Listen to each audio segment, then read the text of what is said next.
Kamusta na mga bata? Ako muli si Teacher Glenda, ang inyong guro para sa Araling Panlipunan Grade 2. Masaya ba kayo ngayong araw na ito? Mabuti kung ganon. Nakikilahok ba kayo sa mga gawain sa inyong komunidad? Mahusay! Tama yon. Dapat kayo ay nakikiisa sa mga gawain sa inyong komunidad. Nakikibahagi ba kayo sa mga proyektong magpapaunlad sa iyong kapaligiran, kabuhayan, kalusugan at iba pa? Magaling! Alam niyo ba na napakahalaga ng inyong pakikilahok sa mga proyektong naghahangad na mapaunlad ang kalidad ng buhay ng mga tao sa inyong komunidad? Kaya para sa ating aralin, Aralin 6, pagtutulungan sa aking komunidad. Handa na ba kayo? Halika at samahan niyo ako. Sa aralin ito ay naasahan ko na iyong mailalarawan ang mga gawain sa komunidad na nagpapakita ng pagtutulungan. Makalalahok sa mga gawain pang komunidad para sa ikabubuti ng lahat at matutukoy ang kahalagahan ng pagtutulungan at pakikipagkapwa sa paglutas ng mga problema sa komunidad. Bago natin simulan ang ating bagong aralin sa araw na ito, ay sagutan muna natin ang paunang pagsusulit. Maaari nyo nang ihanda ang inyong mga module o ang inyong sagutang papel para masagutan ang ating unang gawain. Babasahin ko ang panuto. Basahin ang pangungusap. Kung sumasang-ayon ka sa isinasaad nito, ay lagyan ng puso. Kung hindi naman, ay ilagay ang malungkot na mukha sa mga patlang bago ang bilang. Handa na ba kayo? Number 1. Isang dahilan kung bakit ang komunidad ay maunlad ay dahil may mga proyektong pangkomunidad ayon sa pangangailangan ng kasapi nito. Puso o malungkot na mukha. Number 2. Ang pakikibahagi o pakikilahok sa mga proyekto ng komunidad ay nakatutulong sa pag-unlad ng komunidad. Puso o malungkot na mukha. Anong sagot nyo mga bata? Ngayon ay tingnan natin kung tama ang inyong sagot para sa number 1 at number 2. Narito ang mga sagot. Para sa number 1, puso. Para sa number 2, puso rin. Number 3, ang komunidad na may mga sang-ayon at hindi sang-ayon ng miyembro na hindi nagkakaisa o nakikipagtulungan ay maraming suliranin. Puso o malungkot na mukha. Number 4, ang planong pangkaunlaran ng barangay ay maaring pagmulan ng mga kapakipakinabang na proyekto na maaring pasimulan. Puso o malungkot na mukha. At number 5, ang pagtutulungan ay malaki ang naiaambag sa pag-unlad ng isang komunidad. Puso o malungkot na mukha. Anong sagot nyo mga bata? Ngayon naman ay tignan natin kung tama o parehas tayo ng mga sagot. Para sa number 3, puso. Para sa number 4, puso rin. At para sa number 5, puso. Nakakuha ba kayo ng 5 puntos mga bata? Magaling! Ngayon naman mga bata ay sagutan natin ang ating nakalipas na aralin. Balik tanaw. Panuto. Basahin at unawain ang mga sumusunod na pangungusap. Pumili at isulat sa padlang ang letra ng tamang sagot na nasa kahon sa ibaba. Muli mga bata ay ihanda na ninyo ang inyong sagutang papel at ang inyong module para sa pagsasagot sa baliktanaw. Number 1. maraming mamamayan ang nawalan ng trabaho sa lungsod ng Caloocan. Anong proyekto ang maaring isagawa upang masolusyonan ito? Babasahin ko ang mga letra ng pagpipili ang sagot na nasa kahon sa ibaba. A. Curfew. B. Job fair. C. Feeding program. D. Pabahay. E. Project Hapag o Hakbang sa Pagbabasa. At F. Paglulunsad ng Tapat Ko, Linis Ko program. Anong sagot nyo mga bata? Kung ang inyong sagot ay letter B, tama kayo. Pagkakaroon ng job fair para sa mga walang trabaho o nawalan ng trabaho. Number 2. Isa sa malaking problema ng Barangay Marikit ang nakakalat na basura sa kanilang komunidad. Anong proyekto ang maaaring isagawa upang masolusyonan ito? Muli, tignan ang mga pagpipili ang letra ng sagot na nasa loob ng kahon sa ibaba. Anong sagot nyo mga bata? Kung ang inyong sagot ay letter F, tama ulit kayo. Paglulunsad ng Tapat Ko, Linis Ko program. Number 3. Dahil sa bagyong Yolanda, maraming kalsada, bahay at tulay ang nasira. Anong proyekto ang maaaring isagawa upang masolusyonan ito? Anong sagot nyo mga bata? Mahusay. Letter D. Pabahay. Pagsasagawa ng pabahay para sa mga nawalan ng tirahan dahil sa bagyo. Number 4. Ito ay proyekto na inilunsad ng lungsod ng Caloocan upang lalong magabayan ang mga kabataan sa pagbabasa. Anong sagot nyo mga bata? Kung ang inyong sagot ay letter E, tama ulit kayo. Project Hapag o Hakbang sa Pagbabasa. Ito ay isang proyekto na inilunsad sa Caloocan upang mas magabayan kayong mga kabataan sa pagbabasa. Number 5. Upang masolusyonan ang mataas na bilang ng krimen, anong proyekto ang maaring isagawa upang masolusyonan ito? Anong sagot nyo mga bata? Mahusay. Letter A. Curfew, kung saan pagdating ng ika-10 ng gabi hanggang ika-5 ng umaga ay bawal kayong lumabas, lalo na kayong mga kabataan. Magaling mga bata! Ngayon ay nakakatsak na ako na handa na kayo para sa ating bagong aralin. Ngayon naman ay nais kong pakinggan ninyo at unawaing mabuti ang babasahin kong usapan na naganap sa pagpupulong sa isang barangay sa Caloocan.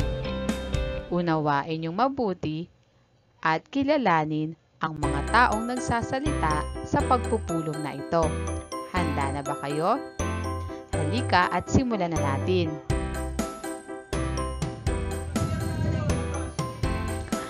Magandang araw sa iyo.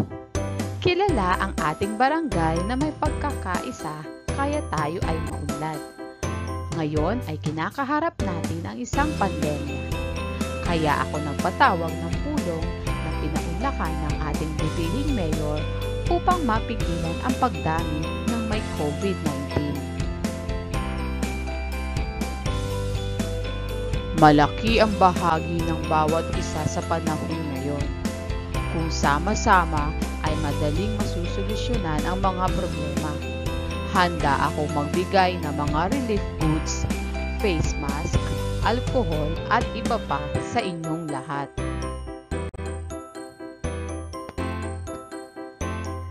Salamat po Mayor at Kapitana. Kami naman po ay tutulong sa paglilinis, pagpapanatili ng kalinisan at pagpapatupad ng social distancing. Bilang health worker, kaagapay niyo ako para sa kalusugan. Handa kami ng aking mga kasama na mamigay ng mga bitamina at pagtuturo ng tamang paghuhugas ng kamay. Salamat sa magaling ninyong pamumuno. Asahan ninyo na kaisa nyo kaming lahat at patuloy na susunod. Hahanap din ako ng mga voluntaryo para makatulong sa pamimigay ng mga pagkain at iba pa. Kaisa nyo rin po ako sa pagbabahagi ng kaalaman at pagpapaskil ng mga paalala at babala.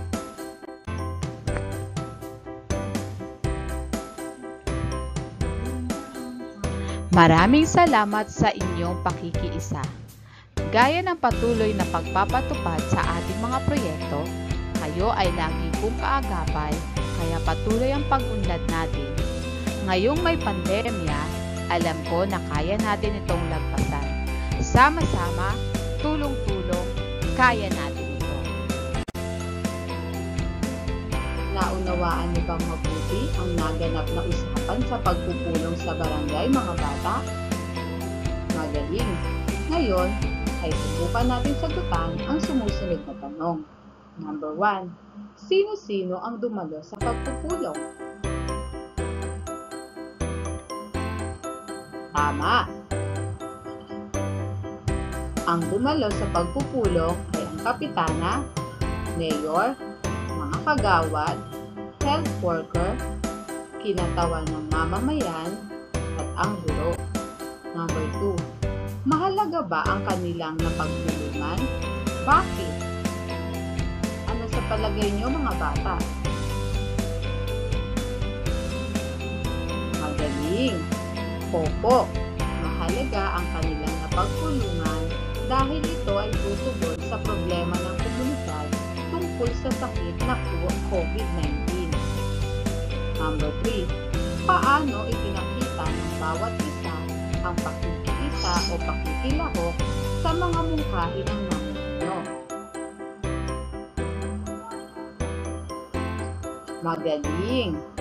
Ang lahat na kabahagi o kasapi ng komunidad ay dumalo at nakiisa sa proyektong mungkahi ng mga namumuno sa kanilang komunidad. Naunawaan niyo bang mabuti ang ating aralin? Ngayon naman ay subukan natin ang inyong pag-unawa sa ating unang gawain. Maaari kayong humingi ng gabay sa inyong mga magulang o nakatatandang kapatid sa pagsagot ng ating mga gawain. Para sa gawain 1, gumuhit o gumupit ng isang gawain na nagpapakita ng pakikilahok sa mga proyekto sa loob ng bawat kahon. Ayan, mga bata, hahayaan ko na kayo sa pagsasagot sa gawain 1 kasama ng inyong mga magulang o nakatatandang miyembro ng inyong pamilya. At para naman sa gawain 2 ay muli hahayaan ko na kayo ang magsagot nito sa gabay ng inyong magulang o nakatatandang miyembro ng inyong pamilya. Narito ang panuto. Narito ang ilan sa mga proyekto sa ating paaralan. Sagutin kung paano ka makikilahok kung ang ating paaralan ay naglunsad ng mga sumusunod na proyekto. Una, Brigada Eskwela, at ang ikalawa ay ang feeding program. Bilang mag-aaral, paano nyo masasabi na kayo ay nakikilahok sa gawain ng ating paaralan? Ano ang inyong gagawin? Maaari nyo itong sagutan mamaya pagkatapos ng ating aralin. Tandaan natin, mga bata, ang pakikilahok sa mga proyekto o mungkahi ay nagpapaunlad o nagsusulong ng natatanging pagkakakilanlan o identidad ng komunidad kung naipapakita o naisasagawa ang mga sumusunod. Pagsunod sa mga alituntunin ng barangay, pagtatanim ng mga puno at halaman, pagre-resiklo ng mga bagay na maaaring gamitin, paglilinis at wastong pagtatapon ng basura, pagtutulungan sa oras ng sakuna o kalamidad, pagbabahagi ng mga kaalaman, pagsali sa mga proyekto ng barangay, at pag-uunawaan at pagbibigayan.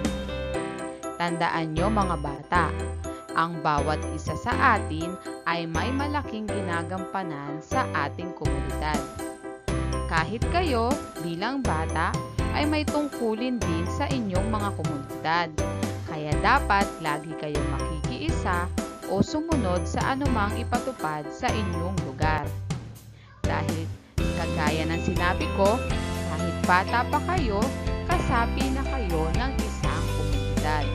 Malinaw ba yon mga bata? Lagi niyong tatandaan yun ha.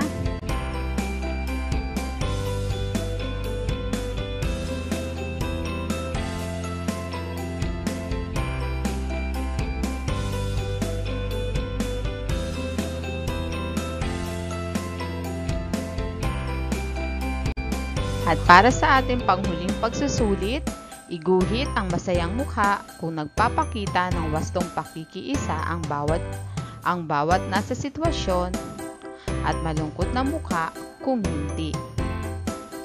Number 1. Maagang gumising ang mag-anak na Cruz para mamigay ng relief goods. Masayang mukha o malungkot na mukha. Number 2. Naglinis ng bakuran si Aling Nena, ngunit itinapon niya ang mga basura sa bakura ng kanilang kapitbahay. Masayang mukha o malungkot na mukha. Number 3. Sumali si Lito sa pagtatanim ng mga halaman sa kanilang barangay kasama ang kanyang mga kaibigan. Masayang mukha o malungkot na mukha. 4. Nagturo ng wastong pagre-resiklo si Lina sa mga kabataan. Masayang mukha o malungkot na mukha. At number 5, si Mang Nestor at Mang Lando ay nagyaya ng mga kapitbahay upang dumalo sa pagpupulong sa kanilang barangay. Masayang mukha o malungkot na mukha. Ayan mga bata, bibigyan ko pa kayo ng ilang minuto para sa pagsasagot sa ating panghuling pagsusulit. Ngayon naman, itingnan natin kung tama ang inyong sagot para sa bilang 1 to 5 sa ating panghuling pagsusulit. Narito ang mga sagot. Number 1, masayang mukha. Number 2, malungkot na mukha. Number 3, masayang mukha. Number 4, masayang mukha. At number 5, masayang mukha. Nakakuha ba kayo ng perpektong puntos mga bata? Magaling! Kung gayon ay natutuhan mo ang mga dapat mong matutuhan ngayong araw sa ating aralin. Ngayon naman mga bata, para sa inyong panghuling gawain ay sasagutan nyo ang pagninilay. Nakasaad dyan kung ano ang inyong pangako sa inyong mga magulang. Maaari nyo itong sagutan mamaya pagkatapos ng ating aralin.